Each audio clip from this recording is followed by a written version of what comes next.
여러분, 2월 14일이 무슨 날인가요? 우리 어린 친구들 발렌타인데이, 발렌타인데이입니다. 발렌타인데이의 유래를 아시는지 모르겠는데 3세기 로마 시대 때에 발렌타인이라는 사제가 있었습니다. 그런데 이 당시만 해도 젊은 남녀가 결혼을 하려고 하면 황제의 허락이 있어야 됩니다. 그런데 이 발렌타인이라는 사제가 황제의 허락 없이 사랑하는 젊은이들 간에 결혼을 시켜준 그 죄로 순교를 하게 되었습니다. 그래서 이 날을 기념하여서 애인들의 날로 정하고 특히 여자가 평소에 좋아했던 남자에게 사랑을 고백하게 되었다고 합니다. 그리고 우리나라의 이 발렌타인데이는요, 1980년대 중반에 일본에서 유입되었다고 합니다. 그리고 사랑을 전하는 매개체로는 초콜릿을 이용했다는데요. 그래서 2월 14일 발렌타인데이가 되면 주로 여자가 좋아하는 남자에게 초콜릿을 선물하는 것이 일반화되었습니다. 이것이 우리가 알고 있는 발렌타인데이입니다. 그런데 2월 14일은요, 우리 역사상으로 볼 때에 훨씬 더 큰 의미가 있습니다. 지금으로부터 113년 전 1910년 2월 14일은 대한제국의 의병대장인 안중근 의사가 사형 선고를 받은 날이라는 것입니다.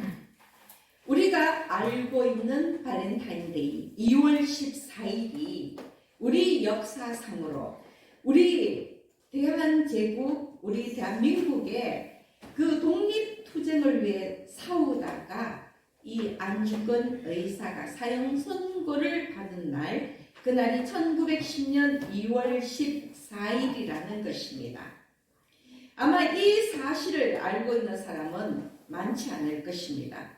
저 역시도 2월 14일이 안중근 의사의 사형 선고일이라는 것은 얼마 전에 알았습니다. 역사책에서도 배운 기억이 없습니다. 안중근은 조선 침략의 원흉인 이토 히로부미를 3년 내에 처단하지 못하면 자결을 하겠노라고 피해 맹세를 합니다. 동지들과 함께 4번째 손가락을 절단하여 혈맹을 맺고요, 독립의 결의를 다졌습니다. 그리고 그 약속을 지키기 위해서 블라디보스톡으로 가서 동지들과 함께 거사를 준비하고 마침 이토 히로부미가 러시아와의 회담을 위해서 하얼빈을 찾는다는 1급 기밀을 전달받게 됩니다. 그리고 하얼빈역에 이토 히로부미가 도착했을 때에 총살하게 됩니다. 안중근이 이토 히로부미를 총살한 날은 1909년 10월 26일이었고 이듬해 1910년 2월 14일 안중근은 일본 법정에서 사형을 선고받게 됩니다. 그리고 1910년 3월 26일 세상을 하직하게 되는 것입니다.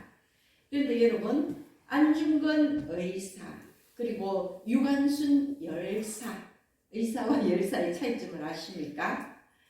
의사라는 것은요, 무력 항쟁을 한 사람을 이야기합니다. 총이나 칼로 무력으로 항쟁을 해서 세상에 그 뜻을 알리는 사람은 의사이고요. 그리고 맨몸으로 항쟁을 해서 그렇게 뜻을 알리는 사람은 열사입니다. 그래서 안중근 의사, 유관순 열사라고 그 차이점 있게 부르는 것입니다. 뮤지컬 영화 영웅을 아시죠? 안중근 의사가 이토 히로부미를 총살하기까지 1년 정도의 그 시간을 담은 영화인데 거기에는 세상에서 가장 슬픈 편지가 나옵니다. 이 세상에서 가장 슬픈 편지라는 것은 안중근의 어머니 조마리아 여사가 옥에 갇혀있는 아들에게 안중근에게 보낸 편지입니다. 세상에 그 어떤 어머니도 하기 어려운 말을 전합니다. 안중근이 사형 선고를 받자 주변에서는 사형은 부당하다고 사형 선고를 면하기 위해 항소를 해야 한다고 이 조마리아 여사를 설득하지만 조마리아 여사는 오히려 아들에게 목숨을 구걸하지 말고 의롭게 죽으라고 옥중에 있는 아들에게 편지를 보냈습니다. 그리고 손수, 지연, 수의를 함께 보냈는데요. 이때 보낸 편지를 아들에게 죽으라는 이 어머니의 편지를 두고 세상에서 가장 슬픈 편지라는 별칭이 붙게 되었던 것입니다. 편지 내용은 이렇습니다. 네가 만약 늙은 어미보다 먼저 죽는 것을 불효라 생각한다면 이 어미는 웃음거리가 될 것이다. 너의 죽음은 너 한 사람 것이 아니라 조선인 전체의 공분을 짊어지고 있는 것이다. 내가 항소를 한다면 그것은 일제의 목숨을 구걸하는 짓이다. 내가 나라를 위해 이에 이른즉 땀만 먹지 말고 그냥 죽으라. 옳은 일을 하고 받은 형이니 비겁하게 삶을 구하지 말고 대의에 죽는 것이 어미에 대한 효도이다. 아마도 이 편지가 이 어미가 너에게 쓰는 마지막 편지가 될 것이다. 여기에 너의 수의를 지어보내니 이 옷을 입고 가거라. 어미는 현세에서 너와 재회하기를 기대치 않으니 다음 세상에는 반드시 선량한 천부의 아들이 되어 이 세상에 나오느라. 이것이 조마리아 여사의 편지입니다. 자식에게 목숨을 구걸하지 말고 대의를 위해 죽으라는 어머니의 편지이기에 세상에서 가장 슬픈 편지라고 말하지만 안중근 의사에게는 이 편지가 가장 힘이 되고 위로가 되었을 것입니다. 아마 어머니에 대한, 가족에 대한 어떤 육신적인 마음의 짐을 덜었을 것입니다. 그리고 어머니와 아들 사이에 정말 무한 신뢰와 지지가 없다면 절대로 보낼 수 없는 편지입니다. 어찌 아들에게 그냥 죽으라는 말을 할 수가 있겠습니까?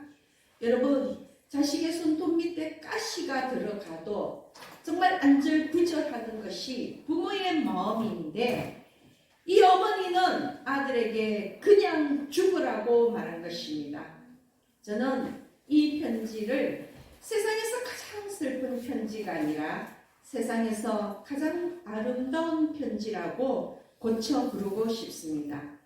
안중근은 나라의 독립을 위해 싸우다 기꺼이 죽음을 감수했기에 민족의 영웅이 되었고 그의 어머니도 영웅의 어머니로, 아니 조마리아 여사 그분 스스로 영웅의 자리에 부족함이 없는 독립투쟁의 삶을 살다 가신 분입니다.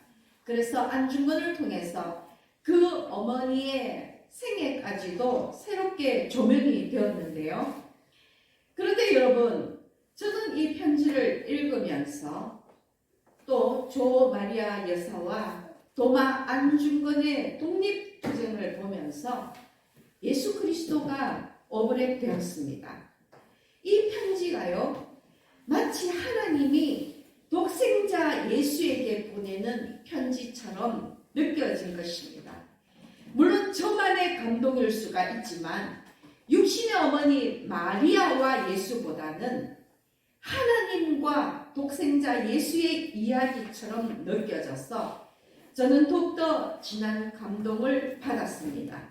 사순절 기간이어서 예수 그리스도 십자가 고난이 떠올라서 그런지는 모르겠지만 예수님을 향한 하나님 아버지의 마음을 보는 듯 했습니다. 어쩌면 안중근 의사도 형장의 이슬로 험하게 사라지는 것보다는 살아서 후일을 도모해야 되겠다는 생각을 잠깐은 했을 수도 있지 않을까요?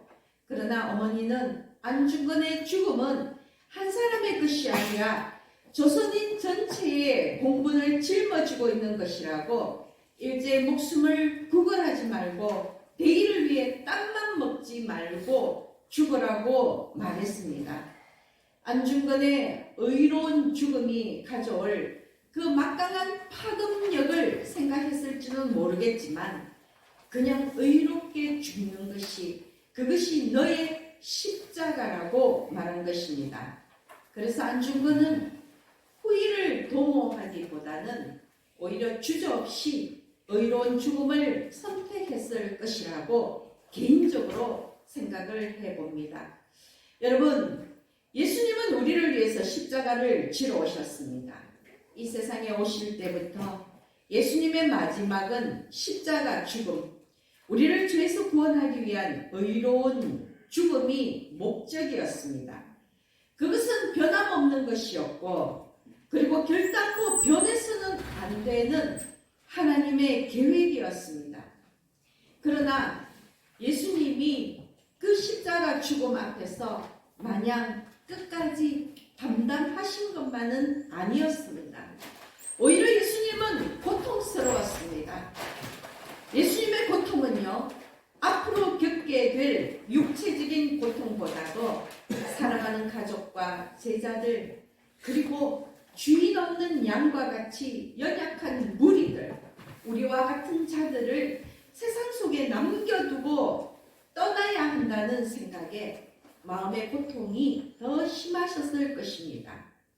서기관과 바리새인들, 대제사장들과 대다수의 유대인들은 여전히 예수가 그리스도요 하나님의 아들이신 것을 깨닫지 못했고 오히려 예수님을 죽이기 위해 혈안이 되어 있었고요.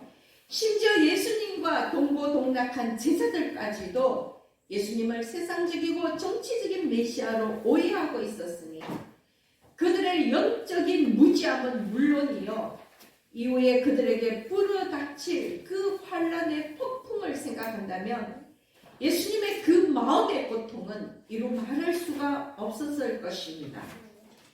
마태복음 10장에는 예수님이 12 제자를 파송하실 때 하신 말씀이 있습니다. 내가 너희를 보내니 양을 이리 가운데로 보낸과 같도다. 사람들을 삼가라. 그들이 너희를 공회에 넘겨주겠고 그들의 회당에서 채찍질하리라. 장차 형제가 형제를, 아버지가 자식을 죽는 데 내주며 자식들이 부모를 대적하여 죽게 하리라. 또 너희가 내 이름으로 말미암아 모든 사람에게 미움을 받을 것이나 끝까지 견디는 자는 구원을 얻으리라. 여러분, 여기에 담긴 이 안타까운 예수님의 마음을 생각해 보십시오. 예수님이 이제 이들을 떠나간 후에 이 세상에 불어닥칠, 예수님을 따르는 그 무리들에게 불어닥칠 그 환란의 고통을 생각한다면 그 예수님의 마음이 얼마나 고통스러웠겠습니까? 또한 예수님은 사랑하는 제자들이 예수님을 부인할 것을 너무나 잘 알고 있었습니다. 가룟 유다는 은30에 예수를 팔아버리고요, 그렇게 예수님을 위하여 죽겠노라던 베드로가 새벽닭이 울기 전에 예수님을 3번이나 부인하고, 또 예수님의 그 십자가 현장에는 예수님의 제자들은 모두가 다 달아나 버리고 그들의 모습이 보이지 않을 것도 파였습니다. 그 십자가의 죽음이 얼마나 고독한 죽음인지 예수님은 이미 아셨습니다. 마태복음 26장 31절을 보면 마지막 만찬의 자리에서 예수님이 제자들에게 이렇게 말씀하십니다. 오늘 밤에 너희가 다 나를 버리리라. 오늘 밤에 너희가 다 나를 버리리라. 그리고 요한복음 16장 32절을 보면 보라, 너희가 다 각각 제 곳으로 흩어지고 나를 혼자 둘 때가 오다니 벌써 왔도다. 여러분, 예수님을 따르던 그 무리들, 그리고 심지어 예수님과 함께 함께 동고동락했던 그 제자들이 예수님을 버리고 다 흩어져 버리고 예수 그리스도 혼자 그 십자가의 고난을 감당해야 한다는 것을 너무나 잘 알고 계시고 이미 제자들에게 이렇게 말씀하고 계시지 않습니까? 제자들에게 이 말씀을 하시는 그 예수님의 마음이 얼마나 참담했겠습니까? 예수님의 십자가 고난은 육체적인 고통과 수치심보다도 오히려 사랑하는 제자들을 이리와 같이 물어뜯는 세상 속에 두고 가야 한다는 안타까움과 그리고 제자들의 배신 그리고 또 철저하게 혼자 죽어갈 수밖에 없는 그 십자가의 영적인 고독감으로 인한 고통이 더 컸을 것입니다. 그래서 예수님은 겟세마네 동산에서 기도하실 때에 내 마음이 매우 고민하여 죽게 되었다고 고백하십니다. 내 마음이 매우 고민하여 죽게 되었다고. 그 마음의 고통이 죽을 만큼 심하다라는 것입니다. 겟세마네에서 얼굴을 땅에 대고 처절히 기도하실 때도 마태복음 26장 39절을 보면 하나님께 이렇게 기도하십니다. 내 아버지여 만일 할만하시거든 이 잔을 내게서 지나가게 하옵소서. 그러나 나의 원대로 마시옵고 아버지의 원대로 하옵소서. 할만하시거든 이 잔을 내게서 지나가게 해달라고 그 땅에 머리를 대고 너무나도 처절한 기도를 올려드리신 것입니다. 무슨 말씀입니까? 하나님, 다른 구원의 방법이 있다면 이 십자가 죽음이 아닌 다른 구원의 방법이 있다면 피하게 해달라고 십자가 고난과 죽음을 피하게 해달라고 기도하신 것입니다. 물론 예수님은 십자가 그 죽음의 고난과 모욕을 피하고 싶으셨을 것입니다. 그러나 다시 한번 강조하지만 그것보다도 제자들의 배신을 보고 싶지 않으신 것은 아니었을까요? 십자가 죽음이 예수님의 정해진 운명이라면 가룟 유다의 배신도 베드로의 3번 부인도 그리고 예수 그리스도를 홀로 버려두고 제자들의 흩어짐도 예수님이 감당해야 할 슬픈 운명이셨기 때문에 예수님은 어쩌면 그 모습을 보고 싶지 않으셨을지도 모를 일입니다. 예수님은 그것을 피하고 싶으셨을 것입니다. 그래서 다른 구원의 방도는 없는지 하나님께 기도하신 것입니다.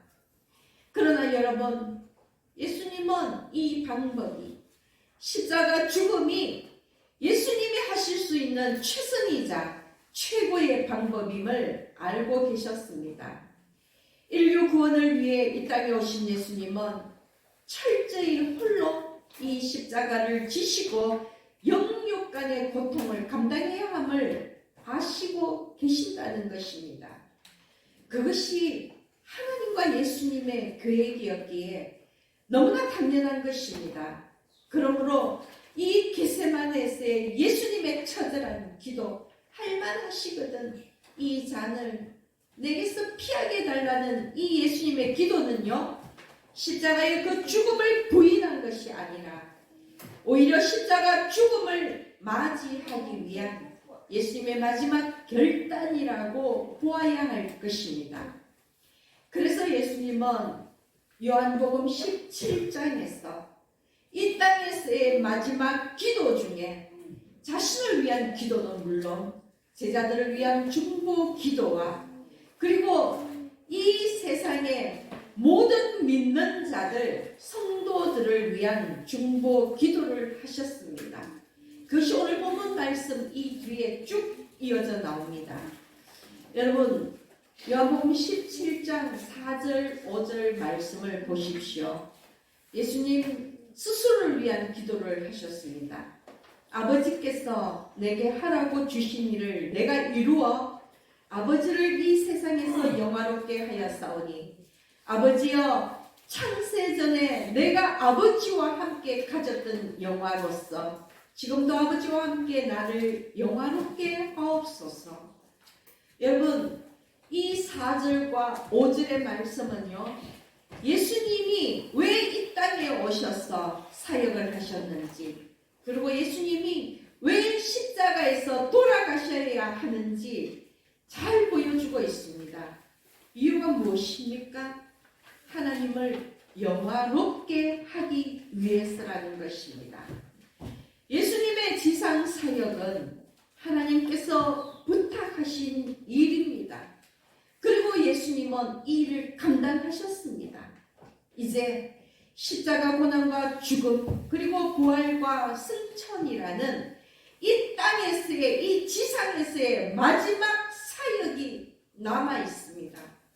그리고 이 마지막 사역이 완전히 끝났을 때는 하나님과 예수 그리스도와 함께 창세 전부터 누리던 완전한 영화를 누린다는 말씀입니다.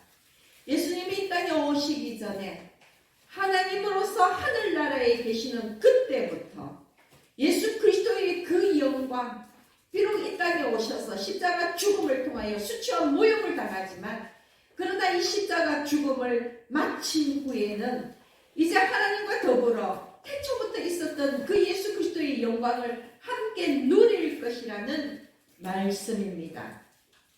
여러분, 예수님의 지상 사역과 십자가 죽음은 하나님을 영화롭게 하는 것입니다.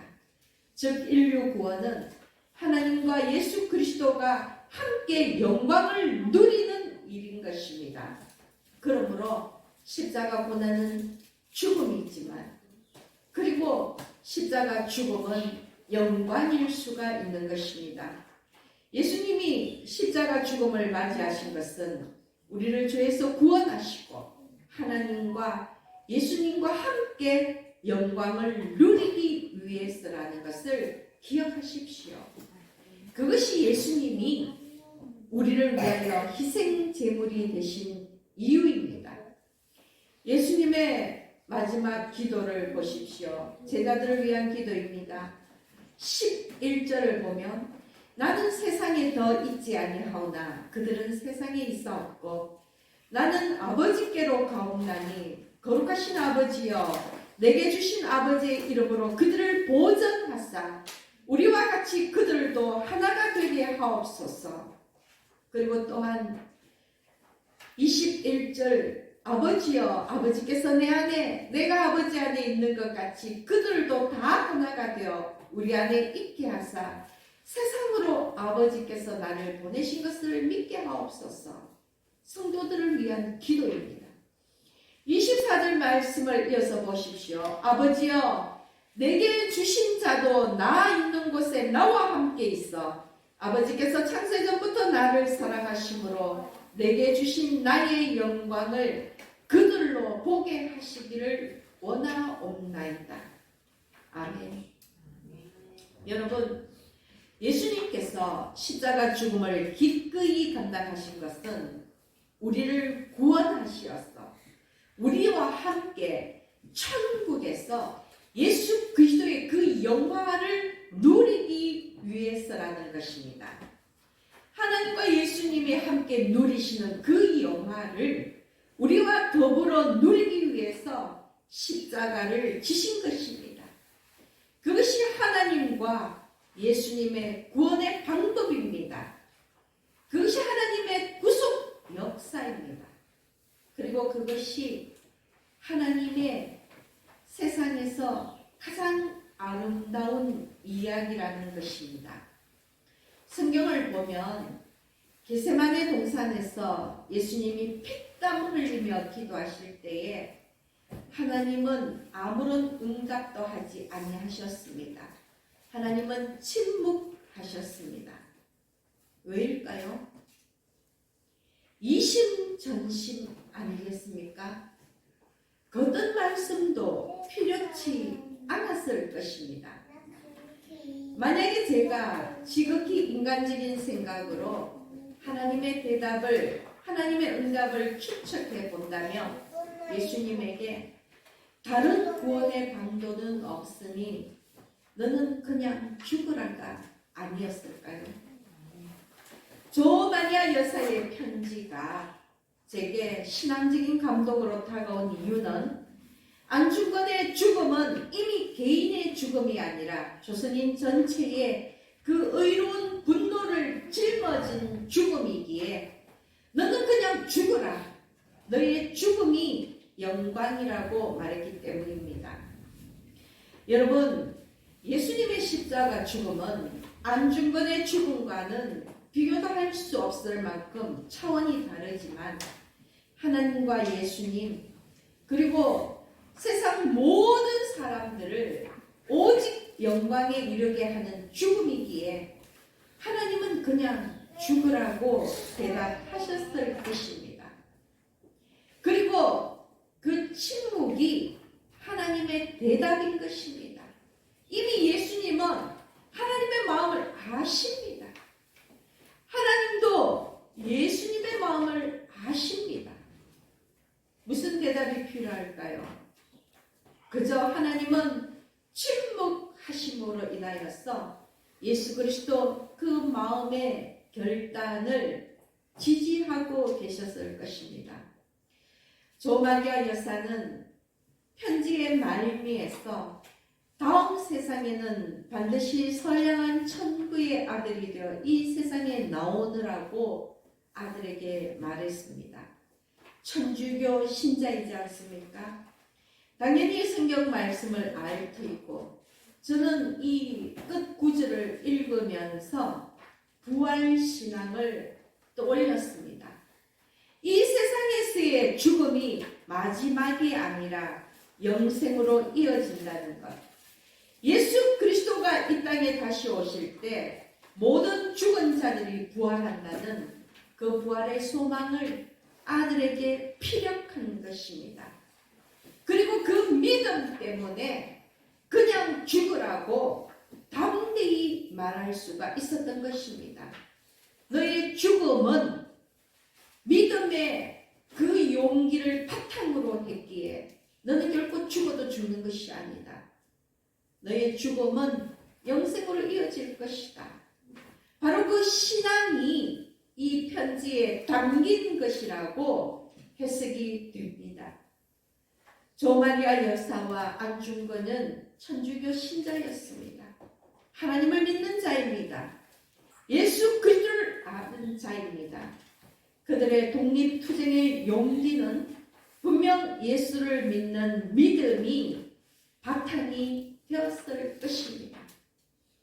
여러분, 예수님이 그러하셨듯이 우리도 우리의 십자가는 철저하게 혼자 쥐고 갈 수밖에 없습니다. 하나님이 우리 각자에게 맡기신 소명도 누가 대신 져주는 것이 아니라 우리 각자가 감당해야 할 몫인 것입니다. 여러분, 믿으십시오. 예수 그리스도를 믿는 그 믿음이 있다면 우리는 우리의 십자가를 넉넉히 지고 갈 수가 있는 것입니다. 분명한 것은 예수를 믿고 예수의 복음을 전하는 우리의 소명은 세상을 의롭게 하기 위한 것입니다. 예수 그리스도의 구원 사역에 동참하는 것입니다. 내가 이 자리에 나와서 예수께 경배하는 이 자체가 하나님의 구원 사역에 동참하는 것입니다. 이 세상에 있는 그 마귀를 대적하여 물리치는 일이라는 것입니다. 그러므로 여러분, 이 사명을 잘 감당하시기 바랍니다. 이 사명을 감당하는 것이 하나님을 영화롭게 하는 일입니다. 예수 그리스도 그 십자가 죽음을 영화롭게 하는 일입니다. 또한 우리가 이 사명을 잘 감당할 때에 예수 그리스도와 함께 영화를 누리게 되는 것입니다. 우리가 예수를 믿고 예수와 더불어 살다가 예수를 위해 죽는다면 우리의 죽음은 세상에서 가장 의로운 죽음이 될 것입니다. 우리의 삶은 하나님을 가장 영화롭게 하는 삶이 될 것입니다. 오늘 우리가 숨쉬며 살아가는 이 모든 것들이, 하나님의 자녀로서 살아가는 이 일들이 하나님을 이 순간도 영화롭게 하는 일이라는 것을 여러분 마음에 새기시기를 원합니다. 오늘 함께 말씀을 나눈 우리 모두는 믿음의 부모로서, 그리고 믿음의 자녀로서 예수 그리스도와 더불어 세상에서 가장 아름다운 이야기를 만들어 가고, 종국에는 예수 그리스도와 함께 영광의 천국에 이르기를 예수님의 이름으로 축원합니다.